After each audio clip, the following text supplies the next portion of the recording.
We'll still be rolling. Australian fast bowler Hazlewood here for you after today's play. Questions now? Golly. Josh, is that one of the harder days you've had in the field? Yeah, it's up there. Yeah, I think it probably speaks for itself. They piled on the runs and had a couple of really big partnerships there, which were it was hard work out there bowling at certain stages. There's a little bit in it at times. I guess the new ball probably does a little bit, but if you get through that, then it's a bit easier batting. We saw a little bit up and down towards the end of the day, obviously. So that'll be something the batters will be watching tomorrow, I guess. Jaiswal is obviously the main man when the when it was really going there. Like, can you just tell us about what kind of plans you cycled through, whether you could have done anything different to him? No, I don't think so. I mean, we cycled through a few plans. He batted really well. He's a good player. He batted well. I mean, we went through a couple. We sort of hung it outside off for a bit with an offside field. We tried straight. We tried the bounces. We tried a lot of things. He negated everything. So credit to him. He batted well. Josh, how do you approach tomorrow? What happens tonight, and what do you do tomorrow to try and turn it around? Well, he'd probably have to ask one of the batters that question, probably. I'm sort of relaxing and trying to get a bit of physio and a bit of treatment, and I'm probably looking mostly towards next test and what plans we can do against these batters. I guess the batters just sticking to what they do, their preparation. They'll have a hit in the morning and talk around plans of how they're, what happened the first innings, how they can negate that and move forward and improve on that. Does it feel interesting to play in front of a home crowd that is cheering more loudly for the other team? I think we're used to that now. I think wherever you play India, it's an Indian home ground. I reckon the last few tours have been similar. The one-day series in Australia are similar. We're all used to it now. Yeah. Did it have a feel of a ghost of games past? Suddenly they're rattling along and scoring at a bit of a rate in that final session when it was pretty tough, and then suddenly Virat pops up again after not having made a score for a while. You have a few flashbacks there? I don't know about flashbacks. I think that's sort of the way the game flows sometimes. We've been on the other end of it as well a lot of times when, we're piling it on and next minute we come out and take a few quick ones late in the afternoon. You see it both ways. They're obviously well in front on this one and they're doing the damage. So, I think that's just sort of ebbs and flows of the game. Josh, can you just cast your mind back to the start of the second innings yesterday, and you'd obviously put some runs together at the bottom of the order and closed the scoreboard up a little bit. Do you think, was there anything differently you do now about in that period, or was it just a case that they got through it as open?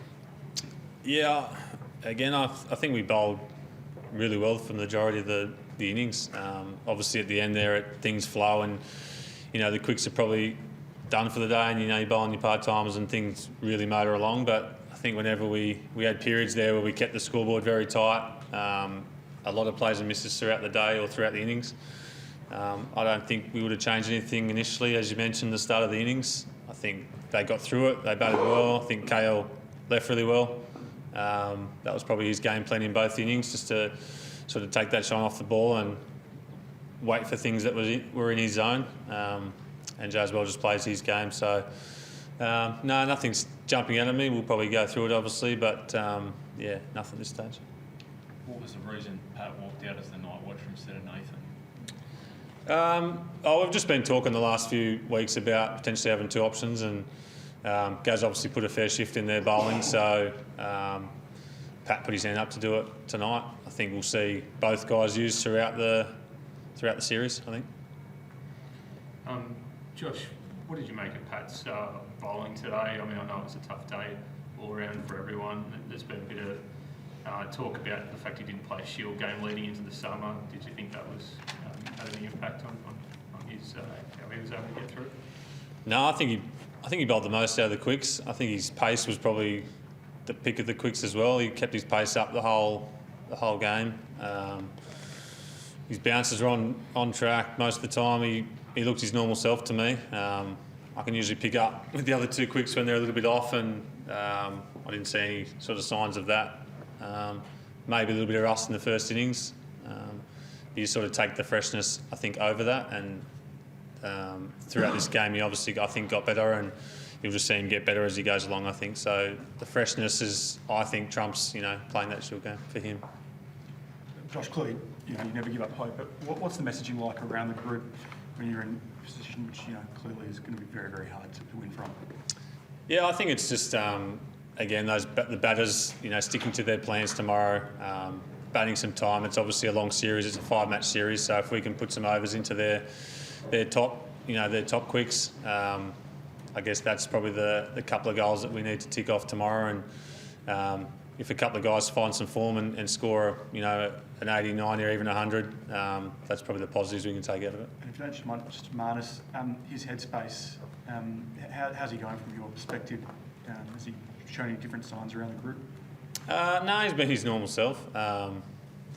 He seems normal to me. I know he's always a big thinker of the game. He loves talking cricket, playing cricket, eats, sleeps and breathes it. So, I haven't noticed anything different in Marnus. He'll talk to the coaches and talk to probably Smithy most of all about his batting. They're obviously very close. So, hopefully things turn around quickly. One more here, folks. Brett, and we'll finish up. And just back on Manus, Josh, and you bowled a lot to him from a bowler's perspective. There are lots of theories floating around about what's happening with his batting. Have you got your head around it from just what you see? I haven't seen much different, to be honest. I didn't actually bowl a lot to him in the lead up. Just the pairings didn't quite match up, but he looked his normal self. He looked switched on. He's ready to go. He's as hungry as ever.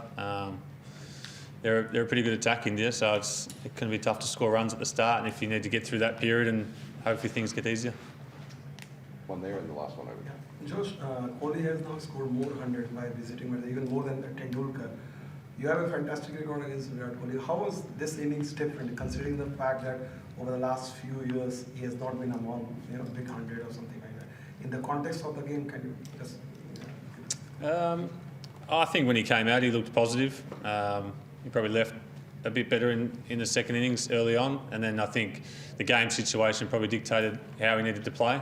He needed to probably get on with it a bit, and so the India could have a bowl at us tonight. So he that probably forced his hand a little bit, which can take the pressure off sometimes. And we saw probably almost a one-day innings from him, and manipulating the field, manipulating the bowlers, and all that sort of stuff. So he looked in pretty good touch this afternoon.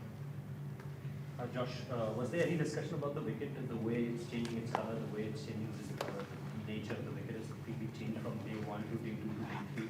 There were different pictures roaming around, the colour of the wicket.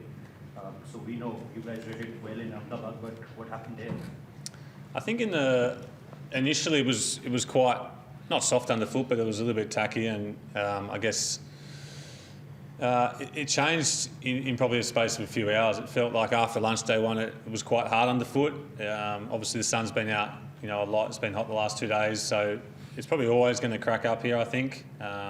So I guess you're weighing up, is it harder to bat fourth innings than the first innings? And you see a few now that are starting to roll end of day 3. I think if you're going to have to bat day 5, it's going to be pretty hard work. So looking back, I think you'd bat first 9 times out of 10. Yeah. Great, thanks everyone. Thank you. Thanks, Josh.